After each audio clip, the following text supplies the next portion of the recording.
Okay, Assalamualaikum and a very good morning everyone. Okay, budak online boleh dengar Miss? Budak online boleh dengar Miss tak? Boleh, boleh.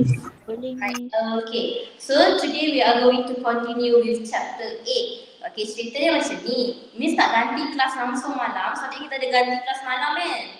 Miss ingat sebab kita sempat habis syllabus, tapi rupanya lupakan, tak sempat. Sebab Miss nak try habiskan syllabus before raya. Sebab lepas raya, korang dah terus nak exam, betul tak? Okay, Miss akan try habiskan before raya. Of course, raya nanti korang makan lemang, makan ketupat. Confirm lupa lah. Jadi tak apa. Okay, so today we are going to learn about physical optics. Chapter 7, kita belajar pasal geometrical kan? Tapi chapter 8 ini adalah physical optics. Okay, please prepare your highlighter, pen and your handout. Siapa tak bawa handout? Azlan bawa Azlan? Okay, so alright, so the first learning outcome and the first part for today adalah Huygens principle itu sendiri. So, the first learning outcome dia cakap state. State. Bila state, maksudnya awak kena tulis definition panjang-panjang. State what?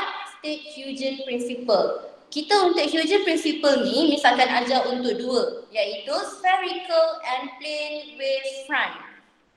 Alright.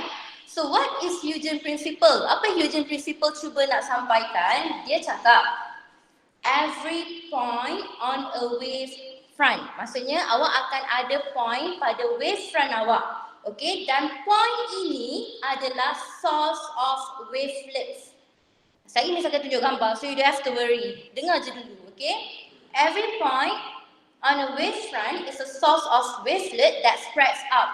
Okay, yang that spread out in the forward direction at the same speed as the wave itself. Maksudnya, okay, awak akan dapat new wave disebabkan awak punya point of wavefront. Setiap wave itu akan buat wave yang baru. Okay, and the new wavefront awak ni, line dia akan tangent to all of the wavelets. Okay, maksudnya, mesti tunjuk gambar Okay, contohnya, ini adalah kita punya wavelet source point. Okay, boleh nampak? Dan setiap wavelet source point ini, dia akan spread out. Okay, dia akan spread out. Ini maksudnya dia akan spread out. So, bila dia spread out ini, dia sebenarnya dia akan spread out forward. Betul lah, ini forward kan, ke hadapan. Okay, bila dia spread out forward, dia punya speed of the wave ini akan sama je dengan awak punya wavelet source point ni, speed dia. Dan dia akan dapat line tangent. Apa maksud tangent? 90 degree. So nampak tak 90 degree. Kalau lukis pakai pembaris betul-betul dia adalah 90 degree. So ini adalah untuk plane wavefront. Kejaplah. Okay, kalau untuk spherical wavefront, maksudnya ini adalah awak punya wavelet source point. So ini adalah source point awak yang pertama. And dia akan buat new wave. New wave dia dekat hadapan, forward direction. So ni adalah dia punya new wave. And new wave dia ni juga, line dia akan tangent. Dia akan still masih 90 degree. This is what we call line tangent dia. Dia masih 90 degree. Sekarang, ini tadi source dia. Ini source kan? Ini wave dia. Sekarang, wavefront kedua ni dia boleh jadi source juga. And then awak akan dapat yang baru. So, it will be continue. Boleh? Okay, so ini korang kena sketch. Memang kena belajar macam mana nak sketch. Sketch wavefront of light after passing through a single slit and obstacle using Huygens principle. Okay, sketch Sambil korang sketch tu, korang boleh dengar lagi sekali. So kita akan ada dua. Kita ada plane wavefront dan juga spherical wavefront. And of course, kita akan ada kita punya source point. Lepas source point ini, dia akan spread out. Dia spread out dekat forward direction. Ni forward direction ni. And then ini adalah awak punya wavelets lah. So your wavelet. So dia punya wave akan sama dan new wavefront ini dia akan ada line tangent. Okay, line dia adalah tangent. Okay, draw dulu, bagi masa. Dan sama juga untuk spherical. So you have your point. Okay, you akan ada you punya source of wavelet. So this is your source of wavelet. And then awak akan ada, dia akan spread out in forward direction. Okay, bila dia dah spread out in forward direction, dia punya speed adalah same as the wave itself. And the new wavefront is line tangent to all of the wavelet. Dia akan tangent 90 degree. Itu sahaja. Boleh faham? Okay, online kids, kalau boleh faham, tekan nombor 1 di chat box please. Okay, good.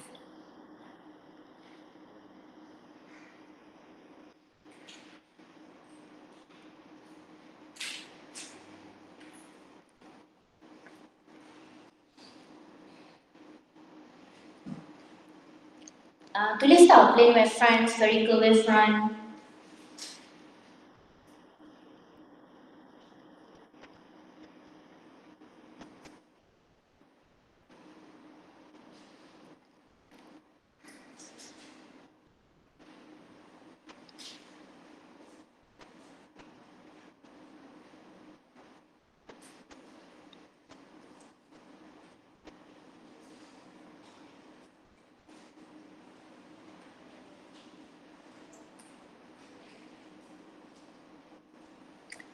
So kan mak? So maksudnya contoh bila awak lukis lagi, lukis lagi. So awak akan ada new tangent line.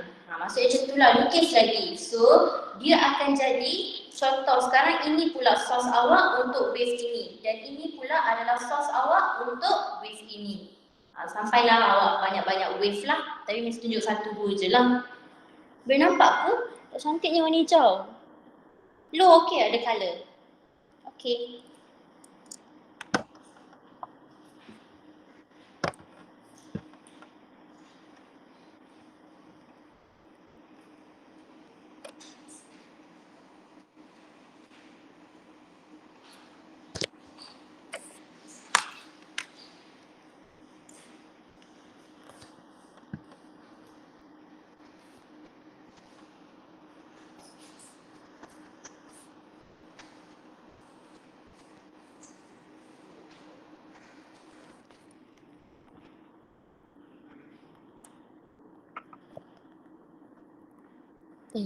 Kenapa Zoom tak dibuka ni?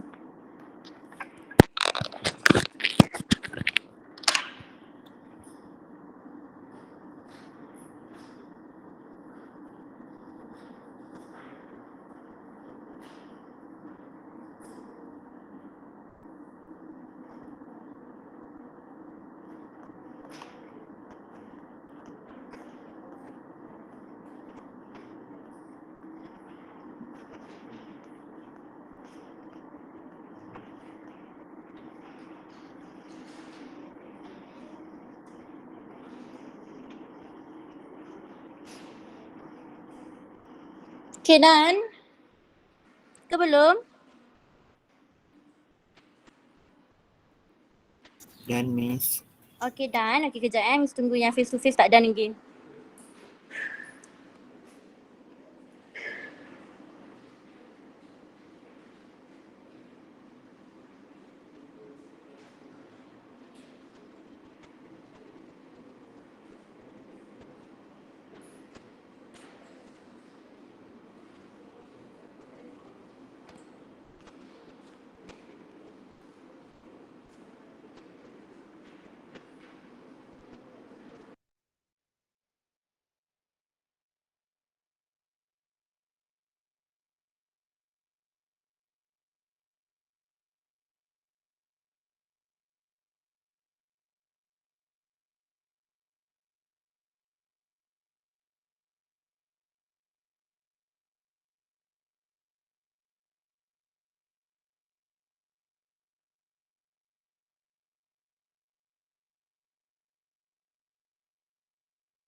Okay, I'll continue guys.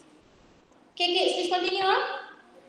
Okay, so now ni cerita best sikit tapi korang baca je lah, kita baca together. Okay, the next learning outcome adalah explain. Explain apa? Explain wavefront of light after passing through a single slit and obstacle using Huygens principle. Okay, so ini kita panggil dia sebagai single slit. Nampak tak ada ruang ni? Ruang ni dia nama dia adalah single slit. Single slit. Manakala kalau obstacle, dia macam ni. Maksudnya wave awak dia akan pass through macam ni lebih kurang. So ini adalah untuk obstacle. So this is obstacle. So beza ya obstacle and also single slit.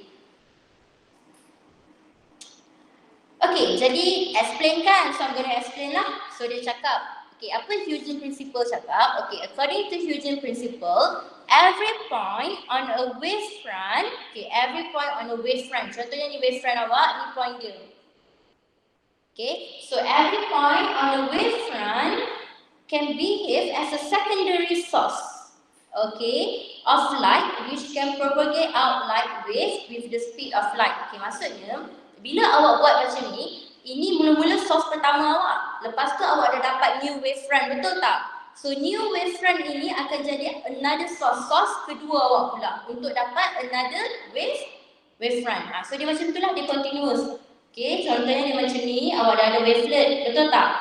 Okay, so this is your first wavefront. Lepas tu ini, dia akan jadi awak punya second source. Maksudnya dia continuous. Kamu tak faham? Alan, kamu faham tak Alan? Faham ni sikit baiklah. Okay, Miss ulang. So ni kan awak punya point of source. So point of source ni awak akan dapatlah awak punya wave. So ini adalah tangent dia, betul tak? Dan ini akan jadi awak punya new source.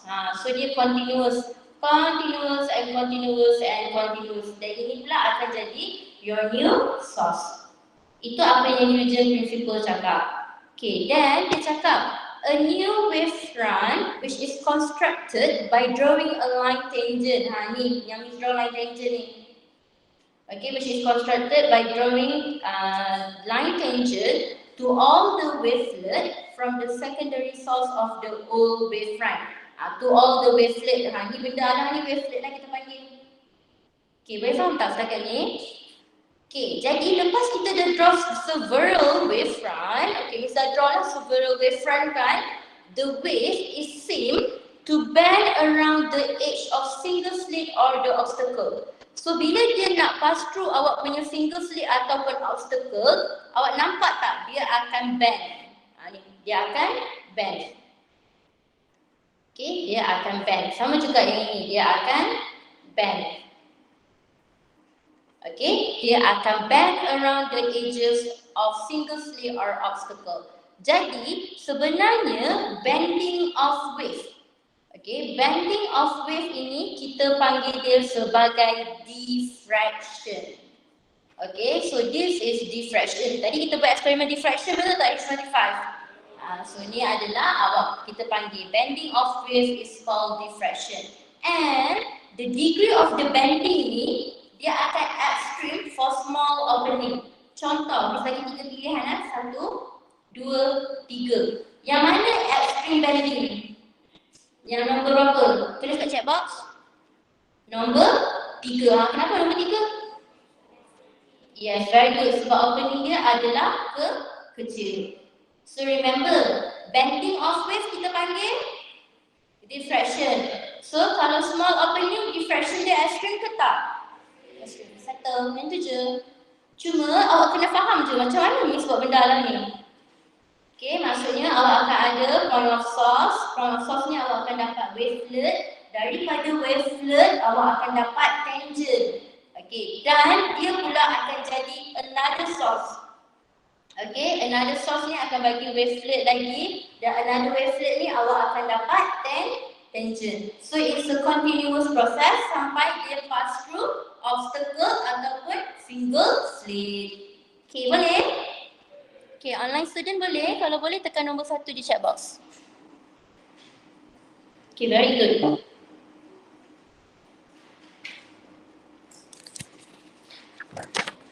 Okay, tak ada apa sangat nak tuliskan dulu tak? Okay, Miss bagi 10 saat untuk korang tengok.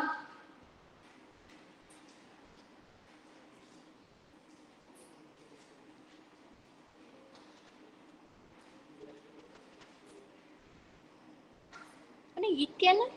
Ah, Itian you okay, Itian?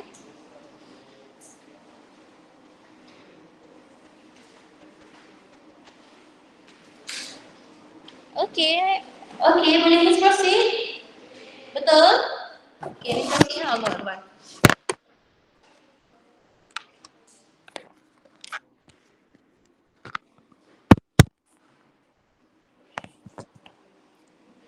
Okay, so now kita akan masuk part 2 of chapter 8. Sekarang kita akan belajar mengenai constructive interference and destructive interference. Construct. Bila construct, dia membina ke dia menghapus? Membina. Very good. Bila destruct, dia menghapus ke membina? Menghapus. Okay. So, this is define coherence. Coherence is very, very important. So, the first one is define coherence.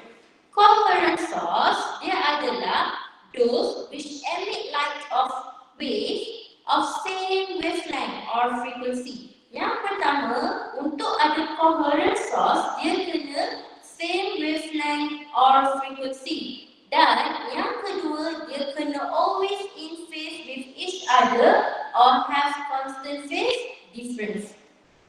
So, bila orang cakap define coherence, senang saja. Pertama, same wavelength ataupun frequency.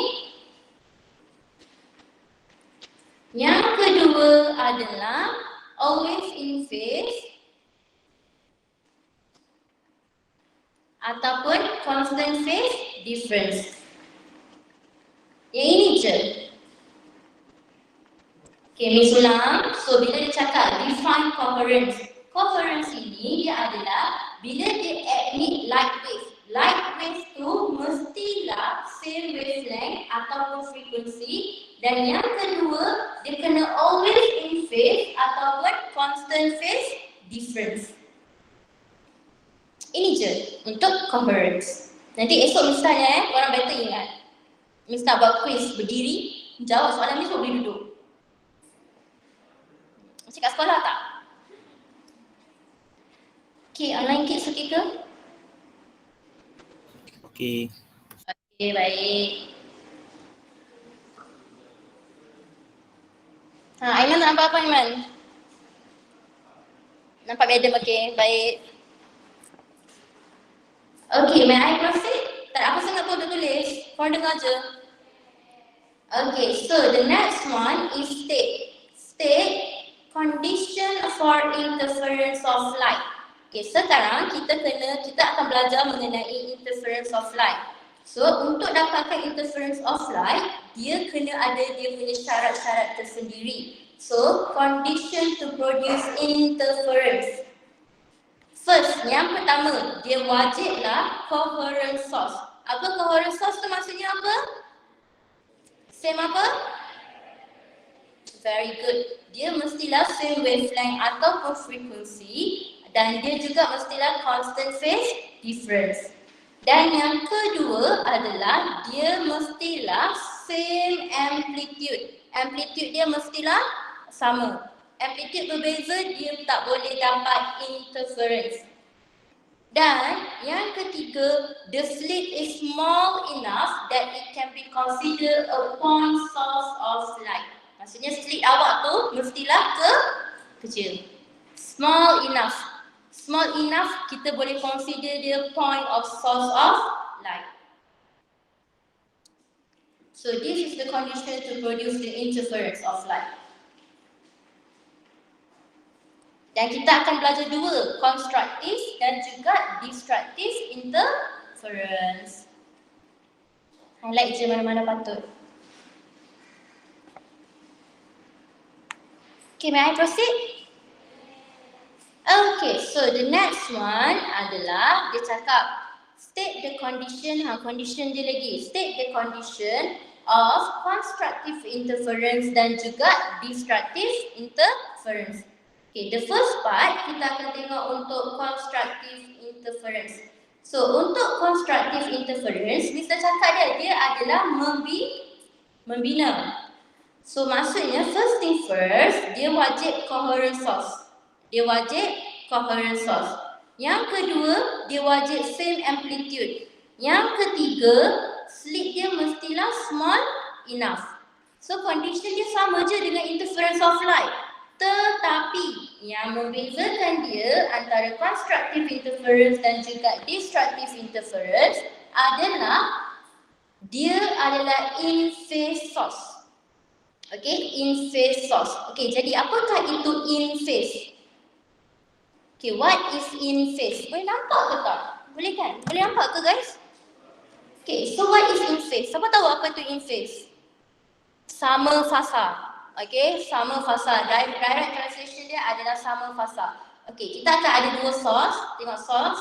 Okay, this is your another source. Okay, in phase. Maksudnya mereka akan mula dengan fasa yang sama. Nampak tak? Sama tak fasa dia?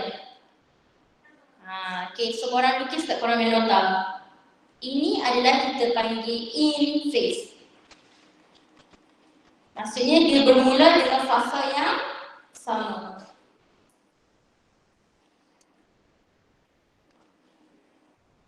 Maksudnya in phase kalau dia akan jadi macam ni. Nampak tak? Dua source dia. Source 1, source 2 ataupun dia jadi macam ni juga. Okay, dia boleh jadi macam ni juga.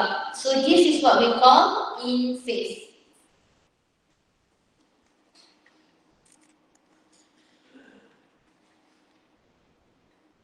So, ingat condition untuk light interference, tiga yang pertama always sama.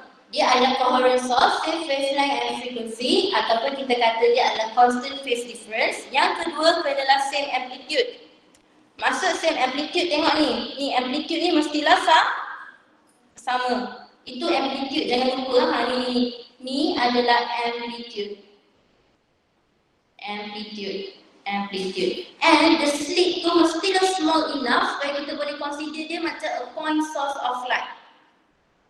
Okay, and dia mestilah in phase source. Okay, kalau korang lihat laser beam tadi kita buat eksperimen, kecil tak dia punya laser beam tu, point source of light dia? Kecil kan? Nanti kita buat practical test untuk H3D2 dengan F1T4.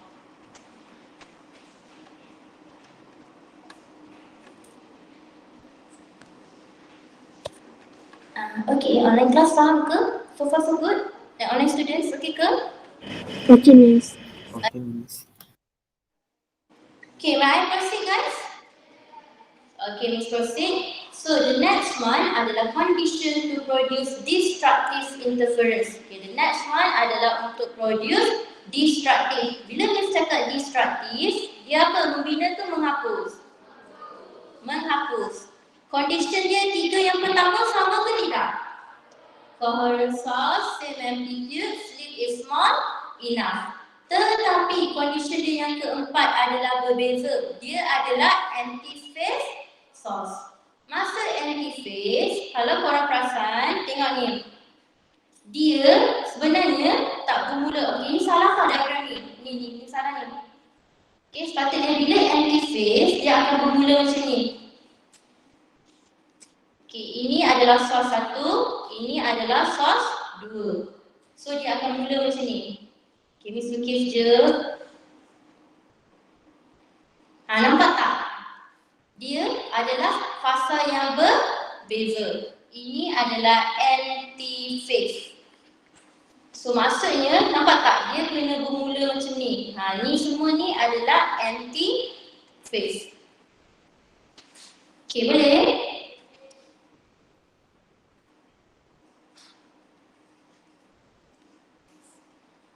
Tak cukup tak nak lah lagi jadi benda lain lah.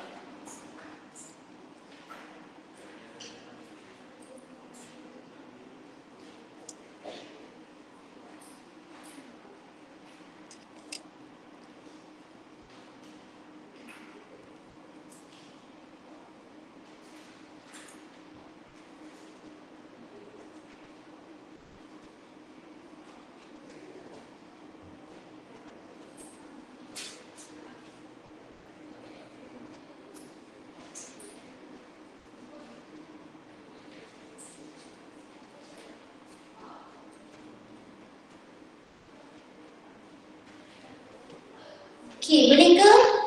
Boleh Miss proceed ke nak? Boleh proceed ke tak? Dah semua dah? Sekejap. Online okey online? Boleh Miss proceed online? Boleh Miss. Boleh, okay. Okay. Okay, so yang nak pening sikit dekat sini. Okay, yang kat sini korang kena tengok betul-betul lah. Mana dia punya ni? Okay, so the first one. Sekarang kita nak tengok condition. Okay, kita nak tengok condition ataupun kita kata path difference of constructive interference and destructive interference for in-phase and anti-phase source. Okay, sekarang awak cuba tengok sources dia ni. Dia cakap dia boleh jadi apa? Phase dan juga anti-phase. So tak kisah awak dapat destruktif atau konstruktif, tapi source dia boleh jadi in phase ataupun anti-phase. Okay, tengok kita buat yang pertama. Yang pertama, source dia adalah in phase. Maksud in phase dia sama tak? Sama kan? Maksudnya dia akan mula dengan yang sama. Okay, contohnya misalnya macam ni so dia akan mula dengan yang sama. Kalau anti-phase sama ke tak? Tak, dia tak sama. So satu macam ni, lagi satu adalah macam ni. So ini adalah source satu dia, ni source dua, ni source satu dan ni adalah source yang kedua. Okay, yang pertama kita nak tengok in phase tapi dia konstruktif. Okay, this is the first one the first drawing yang Miss akan tunjuk. Ingat dia adalah apa? In phase tapi dia konstruktif. Okay, so the first one dia adalah in phase. In phase tapi dia konstruktif. Konstruktif maksudnya apa? Membina. Okay, mari kita tengok macam mana Miss draw. Okay, I will have two source. So this is the first source and this is the second source. Okay, sekarang dia cakap apa? In phase. Bila in phase source, in phase ni adalah untuk source dia tau. Okay, dia adalah in phase source dia. Kejap. Okay, in phase source betul tak? Okay, cuba tengok source ni in phase ke tak sekarang? In phase, very good. Macam mana Miss tahu in phase? Ni. In phase, very good. So ini adalah in phase. Okay, tapi dia kena konstruktif. So bila konstruktif, dekat mana kita nak tengok dia konstruktif ke destruktif? Dekat pertemuan dia. Cuba tengok sekarang, pertemuan dia dua-dua ni konstruktif ke instruktif? Konstruk sebab dia membina. So ini adalah konstruktif, dia membina. So macam mana Miss tak tahu dia membina ke tak? Awak cuba tengok Miss buat So yang ini, kalau tambah dengan yang ini, Miss akan dapat yang hujung sekali tu dia akan makin besar lah. Betul tak? Yang hujung ni dia akan construct.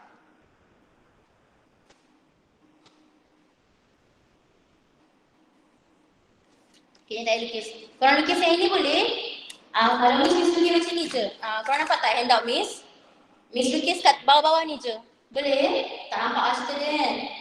Maksudnya, maksud Miss kan, Miss lukis je. So Miss buat label nombor 1 in phase konstruktif. Alah korang buatlah 4 kotak kat bawah ni.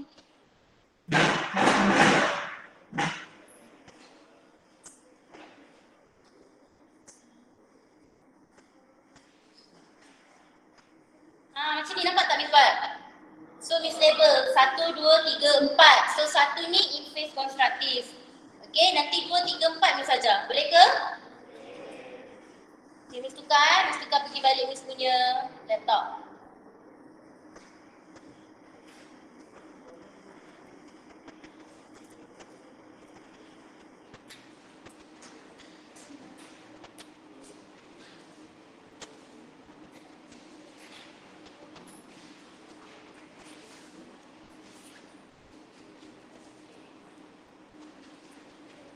Jadi, dia punya path difference, formula dia akan jadi path difference punya formula akan equals to M lambda.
continuous for so missing? Okay, so the next one, kita tengok balik kita nak tengok apa the next one. The next one adalah destructive, tapi dia masih in phase. So ini adalah destructive. Destruct maksudnya menghapus. Okay, nombor 2, dia in phase. Apa yang in phase? Source dia. Tapi dia akan dapat destructive. So in phase ini adalah untuk source dia. Nampak tak? S1, S2. Ada 2 source, betul tak? So ini adalah in phase. Okay, Miss tak nak guna warna hijau sebab cemburu. Okay, ini adalah in phase. Tetapi korang cuba tengok. Ini bila Miss lukis dia, kan bila Miss lukis dia 1, 2, 3. Okay, dia ada 3, betul tak? Tetapi bawah ni dia akan ada ekstra setengah. 1, 2, 3, 4. Kenapa dia ada ekstra setengah? Sebab gabungan 2 ini adalah destructive, iaitu menghapus. Boleh faham tak? So ini adalah menghapus. Okay, so korang lukis lah. Bila korang lukis, korang bahagikan dia. Atas ni 1, 2, bawah ni 1, 2, 3. Sebab itu path difference dia akan ada lebih setengah, which is M tambah half darab dengan lambda. Dia ada lebih setengah. Kenapa dia lebih setengah?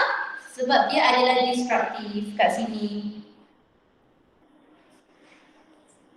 Untuk dapatkan dia destructive, sebab dia kena ada setengah. Sebab dia in phase source. Senang tak? Okay. Chapter apa paling senang setakat ni? Chapter 7 kan? Chapter 6? 7, 6. Chapter 1 paling senang sebenarnya. H25 dah tahu dah. F24, H32 nanti tengok apa Miss nak buat dengan chapter 1 korang esok. Miss nak bagi quiz F14 dengan H32. Korang tunggu. H25 dah boleh buat dah? Korang tunggu quiz chapter 1.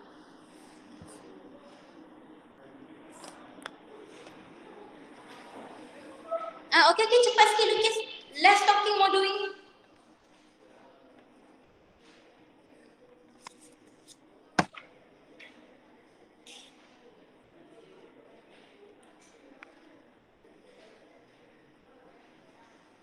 Amsyar dah, Amsyar? Done. Very good. Aiman done? Hakim? Mantap lah korang. Alif? Pakai pembaris tak lukis? Pakai pembaris tak lukis? Syafiq dah? Aiman, Hakim ni? Eddie? Dah ke belum? Lan? Dah. Alif, Hidayat, Loh dah ke? Andi? Okay, girls, H25 girls dah ke? H32 girls dah ke? F1D4? Okay. Form? Not yet. Done.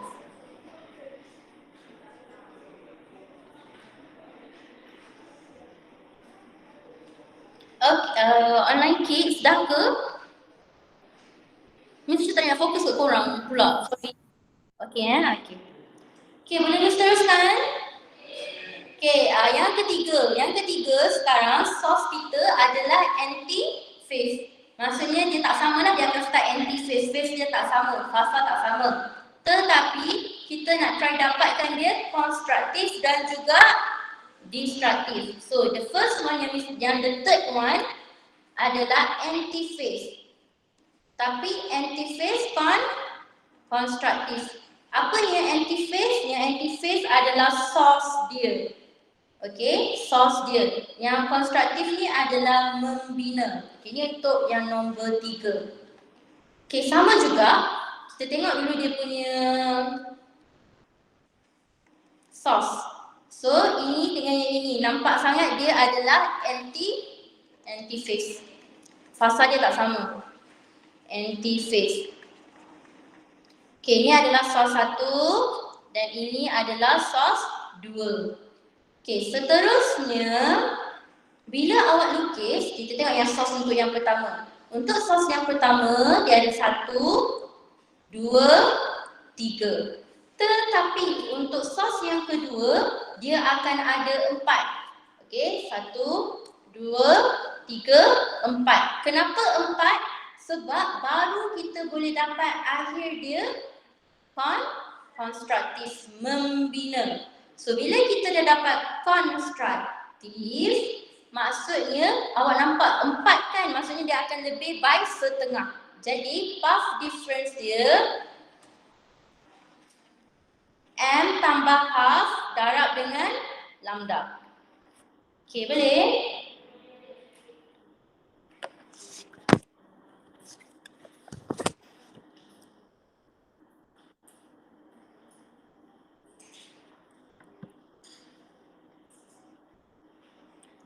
Soalan, okey, kalau korang nak tahu macam mana nak buat soalan ni, dia adalah soalan tutorial nombor 5E. Nanti korang cuba tengok. Harap ni boleh tengok tutorial 5E. Macam mana nak guna equation ni.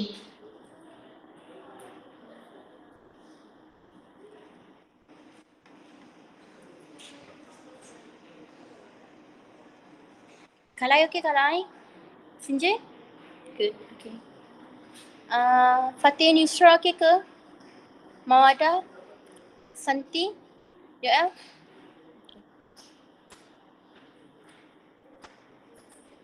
Fatihah okey ke Fatihah? Okey ke? Alright. Dah habis draw ke belum?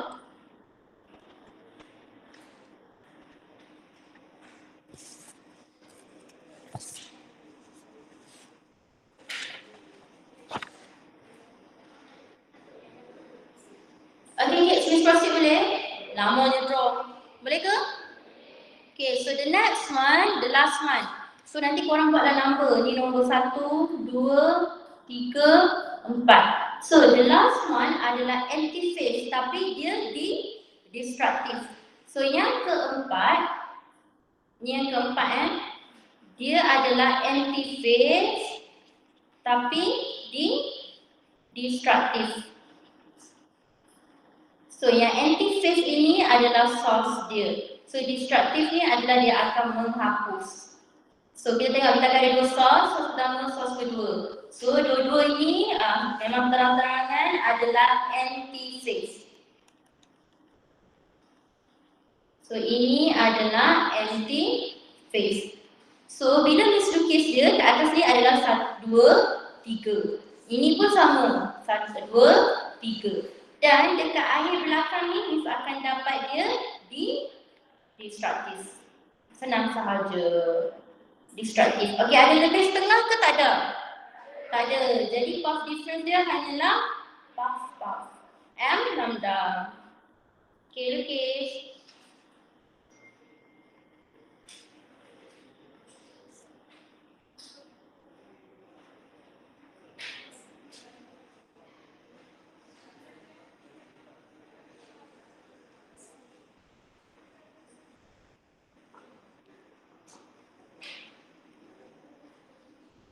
Ani dah habis lukis ke? Dah habis lukis dah? Yang lain pun dah habis lukis ke? Okey, Miss bagi 1 minit, 10 saat. Lepas tu Miss akan masuk interference of transmitted light through double slit. Laju ke? Okey, kita dah habis 8.1 and 8.2. Lepas ni baru kita nak masuk calculation. Yang 8.1 dan 8.2 ni konsep. Ada chapter ni senang gila, suara je. Sumpah. Fizik senang je lah. Compared to chemistry. Betul. Fahami. Okay, Miss teruskan ya. Okay, so the next one adalah interference